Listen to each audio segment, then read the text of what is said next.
Bismillahirrahmanirrahim. Assalamualaikum warahmatullahi wabarakatuh. Kali ini saya akan menjelaskan tentang pembentukan ikatan kimia dari suatu atom dengan atom lainnya yang mengalami ikatan kimia.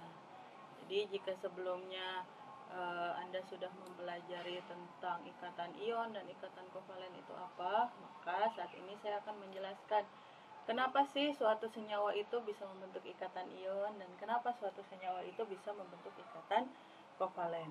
Nah, sebelum saya menjelaskan tentang pembentukan ikatan kimia, terlebih dahulu saya akan mengulas kembali tentang sistem periodik unsur. Nah, sistem periodik unsur di sini, kalian mungkin beberapa sudah ada yang menghafalkan golongan-golongan pada sistem periodik unsur ini, terutama unsur-unsur pada golongan utama. Nah, selain kalian menghafalkan unsur-unsur itu ada pada golongan apa saja, ya, di golongan 1A ada unsur apa, golongan 2A apa, 3A apa, dan seterusnya. Saya akan memberikan beberapa informasi terkait unsur-unsur tersebut, ya. Yang pertama, mengenai elektron valensi suatu unsur. Jadi, elektron valensi itu merupakan elektron yang berada pada kulit terluar. Nah, untuk mengetahui jumlah elektron valensi suatu unsur, bisa kita lihat dari golongannya, ya. Nah, unsur-unsur yang akan kita bahas di sini terutama adalah unsur-unsur pada golongan utama. Unsur pada golongan 1A dia itu memiliki elektron valensi sebanyak 1. Nah, jadi elektron valensi itu kan sesuai golongannya. Kalau golongan 1A berarti elektron valensinya 1. Golongan 2A berarti elektron valensinya 2. Golongan 3A berarti elektron valensinya 3. Golongan 4A 4. Golongan 5A 5 elektron valensinya. 6A 6. Golongan 7A 7, ya. Nah, untuk golongan 8A di sini tidak akan saya bahas, ya. Karena golongan 8A ini kan sudah oktet, ya. Duplet atau oktet. Oktet itu dia berarti punya 8 elektron pada kulit terluarnya. Atau duplet artinya punya 2 elektron pada kulit terluarnya, yaitu He. Nah, unsur-unsur pada gas mulia ini kan sudah stabil. Karena sudah stabil, dia tidak akan membentuk ikatan kimia. Sehingga yang akan saya bahas di sini hanya golongan-golongan 1A sampai 7A saja, di mana mereka itu unsur-unsurnya bisa berikatan dengan unsur yang lain melalui suatu ikatan kimia, ya. Jadi perlu kalian ketahui, ya, elektron valensi tiap unsur itu disesuaikan dengan golongannya, seperti ini. Jadi kalau ditanya, C, elektron valensinya berapa? Ingat-ingat, C itu golongan berapa? Golongan 4, berarti elektron valensinya ada 4. Cl, elektron valensinya berapa? Ingat, dia ada di golongan berapa? 7A. Berarti si Cl ini elektron valensinya 7, ya, dan seterusnya. Kemudian, selain saya akan menginformasikan tentang elektron valensi, saya juga akan menginformasikan tentang atau mengenai muatan-muatan suatu atom. Nah, seperti kalian ketahui bahwa ada sifat periodik berupa energi ionisasi, yaitu energi yang diperlukan oleh suatu atom untuk melepaskan satu elektron, membentuk ion positif, ya. Nah, dari adanya energi ionisasi ini kita jadi tahu, ya, bahwa suatu atom itu bisa berubah menjadi suatu ion dengan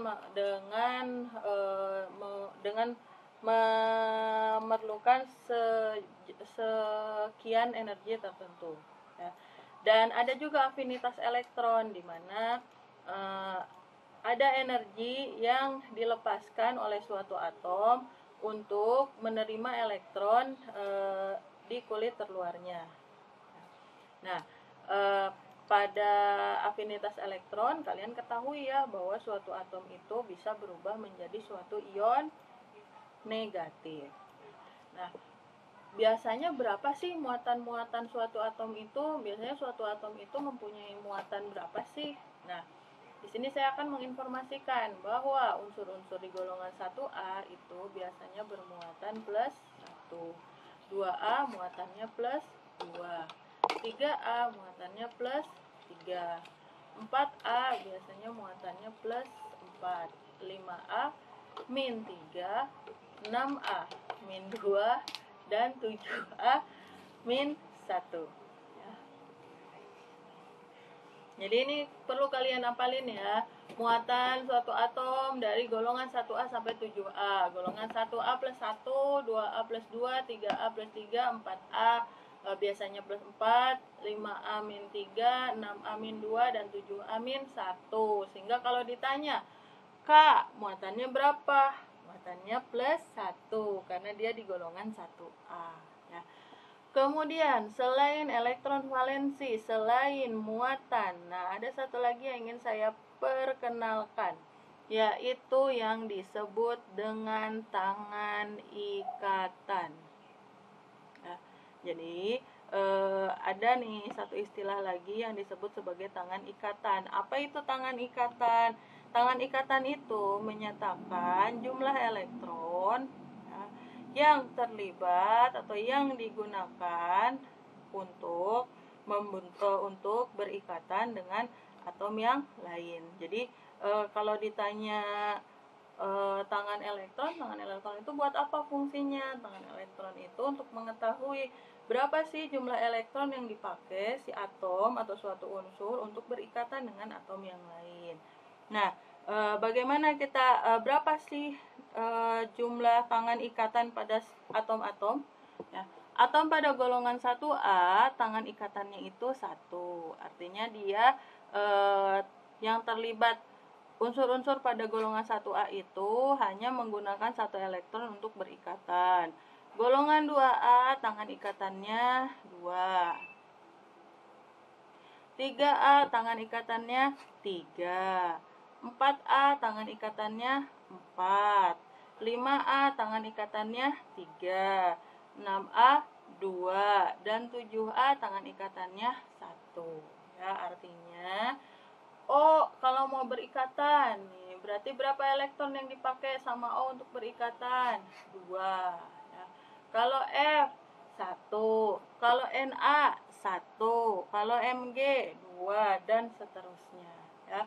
Nah, dari situ kalau kalian sudah mengetahui tentang elektron valensi tiap unsur, muatan tiap unsur, dan tangan ikatan tiap unsur, maka selanjutnya kita akan membahas bagaimana sih si unsur-unsur ini, si atom-atom ini bisa melakukan suatu ikatan kimia atau berikatan dengan atom dan unsur yang lainnya membentuk suatu ikatan kimia.